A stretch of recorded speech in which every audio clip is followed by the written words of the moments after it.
Kia ora everyone, welcome back to our next edition of Econ Talks. Gareth, we've heard from the government that there's been a bit more of a directive come through on the working from home front, particularly here in Wellington. Of course, throughout the pandemic, things changed quite a lot. You couldn't work from the office during lockdowns, and so we all got a bit more acquainted with our home offices, in my case with my ironing board in my flat. But we've had Nicola Willis, the Minister in charge of the public service, come out and effectively require government workers to come back into the office. So certainly a lot more than they might be at the moment. Things had, just sort of moved out that every ministry was doing various things. No one knows quite who's in the office, who's out of the office, and what those expectations are. So a bit of a stronger view that workers should be coming back to the office for a greater amount of time. Seems to be a bit of a trend we're seeing around the world as well, where, there's questions around how central cities and CBDs and similar are going. We know from our own analysis here at Infometrics that about a third of the workforce does work from home at some stage during their working week. So it's a fairly significant proportion, if you will. But I guess one of the questions that's come up a lot, and one of the reasons that some have touted for this shift, is that it will reinvigorate city centres that seem to be struggling because they don't have a lot of workers in them every day, and therefore those workers aren't around to spend money in local shops and similar. You've had a bit of a look at the numbers. How realistic is it that convincing people back into the office, away from work from home, will reinvigorate city centres? Yeah, well, thinking specifically of the public sector, we know it makes up about 20% of the workforce in Wellington City, so substantial when you compare that to the nationwide average of about 5%. So the government does have a big role to play, but it is interesting when you look at the public transport numbers, though. Usage in Wellington is still running at about 6 to 6.5% below where it was in 2019 on average. That's reasonably similar to Auckland when you correct for the fact that Auckland's train lines have been shut at various times over the last 18 months or so for sort of upgrades. But when you look at bus usage in Auckland, that's sitting down around about 6 to 7% as well. So those numbers are pretty similar across the two cities. So it's not just a public sector thing. There is a sort of professional services aspect to it where we know that while, 40% of people can potentially work from home, and a lot of people do utilise that, in those sort of office jobs, such as ours, such as the public sector, as many as 80% can do their role at home should they need to. And so I suspect that the effect is much bigger in terms of some of those cities. Coming back to Wellington, though, when you look at the spending, retail spending in the city, it is worse in Wellington, the numbers we're seeing coming through, than in the likes of Auckland, despite the fact that those public transport numbers are not dissimilar. So it says to me that there are other issues at play with Wellington in terms of the way the city centre is performing, the way that retailers and hospitality are being hit.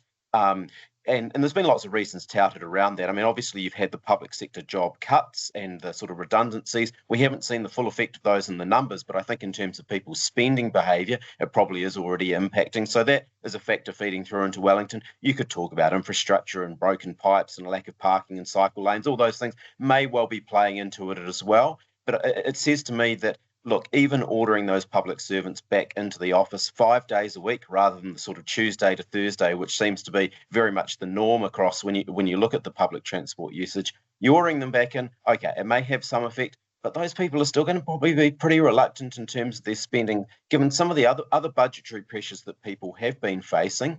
And given the broader environment of job cuts as well. So I don't think it's necessarily the silver bullet that's suddenly going to reinvigorate Wellington CBD, get retailers, rolling in the money again. I just don't think it's going to happen anywhere near the extent that maybe the government might be hoping in terms of, a bit of it's probably more window dressing around the Wellington economy and intentions rather than any real substantial improvement. And to be fair to the government, they haven't said that was the main focus. The main focus was around sort of interactions, collaboration, and productivity. To be fair, the productivity one and question around productivity with work from home seems to be quite varied. Some studies show that it improves if you've got more people working from home.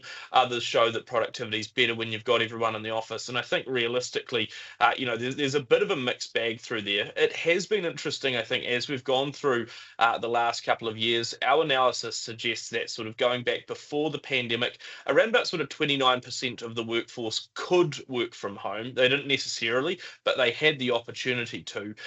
Subsequent to that, the last set of survey results in 2023 suggests that now about 43% of the workforce can.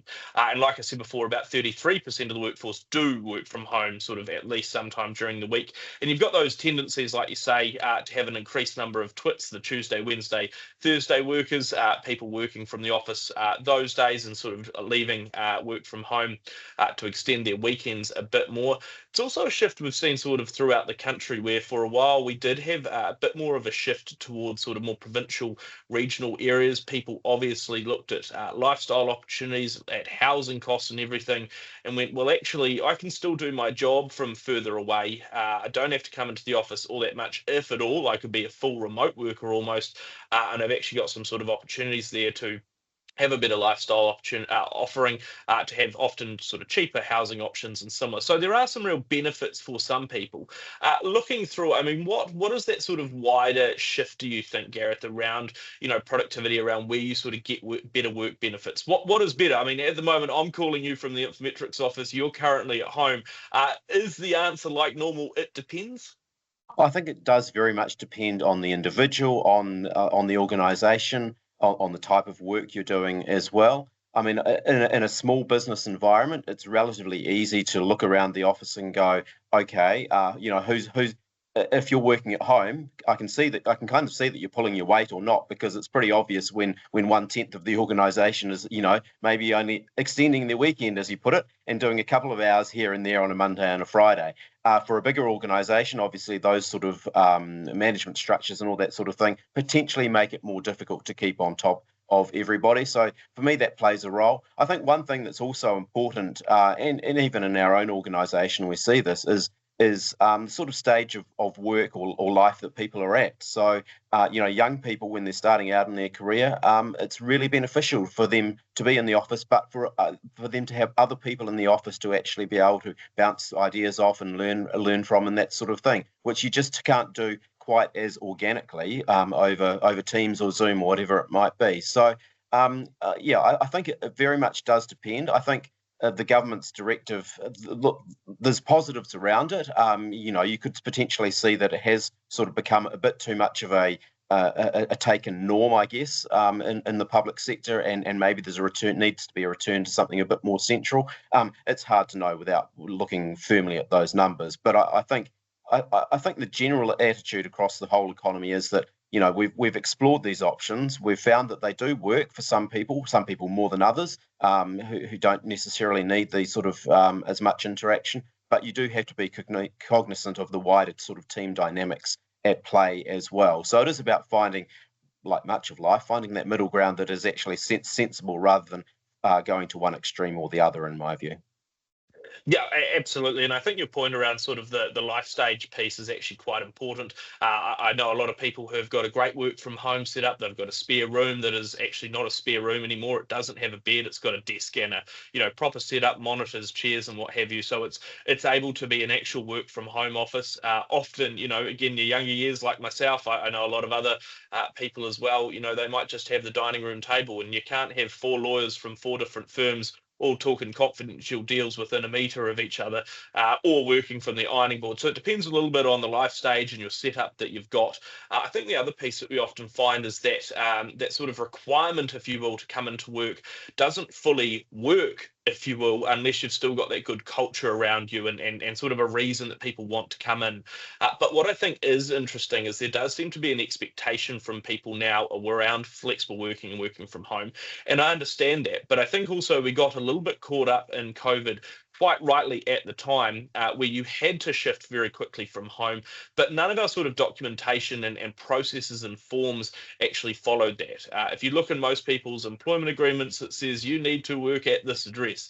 And while everyone was happy enough to let people work from home through necessity during the pandemic, there's actually not often an absolute legal obligation for businesses to allow people to work from home. There is a process to go through to enable that, and any good employer worth their salt will look at that. But it's like you say, finding that balance.